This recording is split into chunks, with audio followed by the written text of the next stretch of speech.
جیسے ہی شام کی مدھر روشنی پھیلتی، چھوٹے جلتے جگنو ایک روشن ستاروں کی طرح اس کے گرد اڑنے لگتے، جو کہ ایک قدیم رقص کی مانند لگتے تھے۔ ایک شام جب جنگل پر عجیب سا سناٹا چھایا ہوا تھا، لیورا نے محسوس کیا کہ ہوا میں ایک پرانا دکھ بسا ہوا ہے۔ جگنیوں کی روشنی کی رہنمائی میں وہ ایک قدیم درخت کی طرف پہنچی، جس کی جڑیں ایک چھپے ہوئے سیڈ کو اپنے اندر سمونے میں مصروف تھی۔ سیڈ کے ارد گرد اندھیرا چھایا ہوا تھا، جیسے کہ کوئی بھولی بسری خوشی قید ہو۔ نرم دل لیورا نے اپنے ہلکے سے لمس سے سیڈ کو گرمی، مہربانی اور امید کا پیغام دیا۔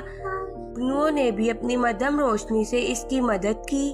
چند لمحوں میں وہ سیڈ ایک روشن سفید پھول میں بدل گیا، جو نہایت نازک لیکن پرعزم تھا، جیسے کہ جنگل کا دل دھڑک رہا ہو۔ جنگل نے گہری سانس لی، جیسے کہ اس کا گمشدہ جادو پھر سے زندہ ہو گیا ہو۔ لیورا خوشی سے جھومتی ہوئی اوپر اڑ گئی۔ جگنوؤں کی روشنی اس کے گرد رقص کر رہی۔